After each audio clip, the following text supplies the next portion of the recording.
Holy Terror is a graphic novel from 2011. It was written and illustrated by the legendary Frank Miller. It's not an overstatement to say Miller is a creator with an impressive bibliography. In fact, the majority of his career is phenomenal. For example, there's Daredevil and The Dark Knight Returns, both projects done with frequent collaborator Klaus Janson. There's also Batman Year One with David Mazzucchelli, Elektra Assassin with Bill Sienkiewicz, Martha Washington with Dave Gibbons, and Sin City. And that's just listing the more popular, well-known material. Miller has been an important, sometimes outspoken voice in the medium for decades. Although one could argue, Miller's work since the turn of the millennium has been very uneven. This is directly due to a certain traumatic event that occurred in September of 2001.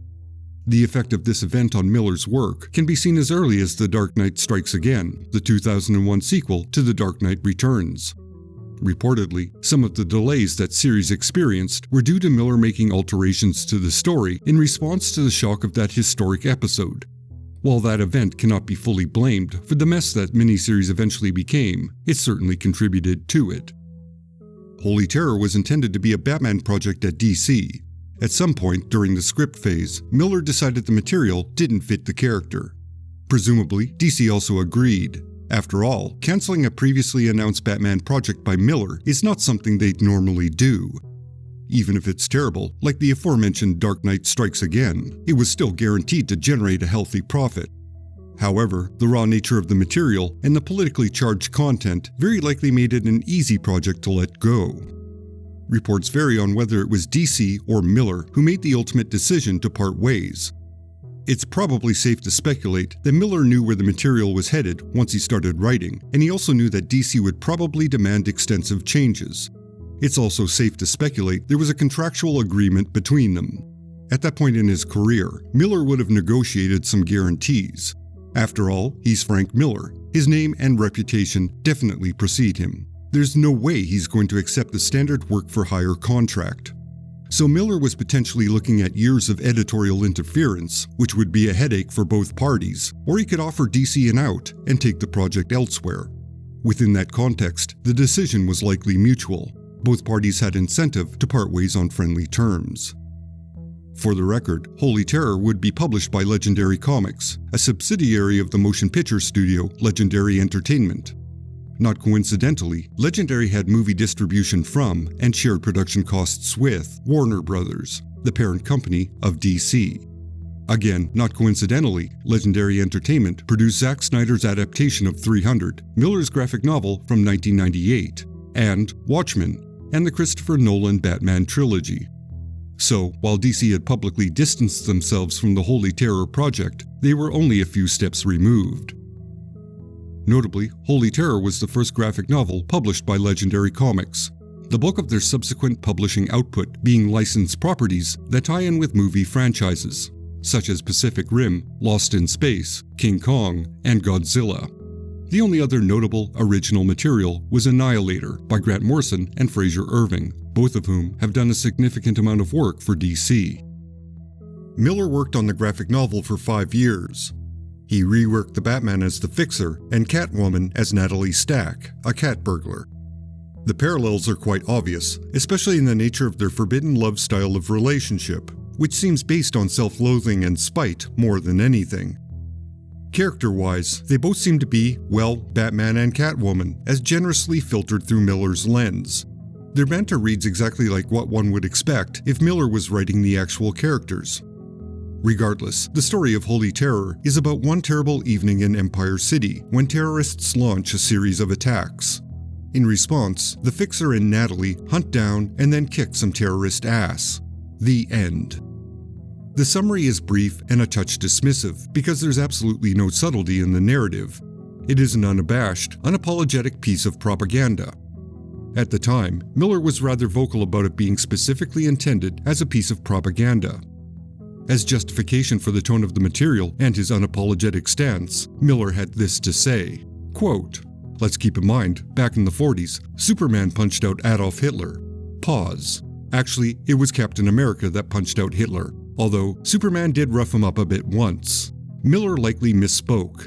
End of pause. Back to the quote. or that the O'Neill Adams Green Lantern Green Arrow series in the 70s was a left-wing screed that climaxed with Jesus strung up on the head of a jumbo jet. Subtle stuff, all of it. Come on, propaganda is rampant. News objectivity is a 20th century myth. We only complain about propaganda when we don't agree with it." Unquote. Miller's intent is certainly present in the material, but the desired effect was, quite possibly, what he didn't expect. The public reaction was, for the most part, condemnation for the material and the creator. Certainly, there were those that agreed with his political stance and defended the material on the grounds of free speech and other related arguments.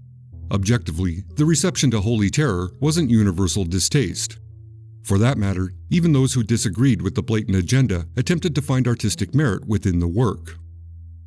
Critically speaking, Holy Terror was a misguided attempt at spelling out the obvious, which is, terrorism sucks and we need to do something about it. Even the most uninformed person would realize that the solution to this problem is layered and isn't as simple as saying, let's go unalive everyone that hates us. And one might note that the message of committing violence on specific cultures or groups of people is, well, more than a little problematic. For the purposes of criticism, one has to acknowledge creator intent. In that area, Holy Terror is very successful. It reinforces an opinion, terrorism is bad and we need to do something about it. And then it provides the simplest solution it can, unalive them before they unalive us. I mean, that's basic propaganda. It's a simplistic portrayal of us versus them. There's a lack of subtlety, or even the acknowledgement that there may be subtlety to the issue being raised. So the expressed solution is an emotional reaction, not an actual solution. At the same time, this approach is overly simplistic and potentially misinformed, with a distinct lack of substance. It also lacks any sophistication, and it attempts to appeal to one's biases on a very basic, visceral level. However, within context, that is, again, propaganda. Even so, the material meeting its stated goals doesn't automatically give it artistic merit. What that means is that the artistic merit cannot be immediately dismissed during the conversation. Stylistically, the artwork was in the vein of Miller's prior work on Sin City. This included color accents, a motif he established in Sin City.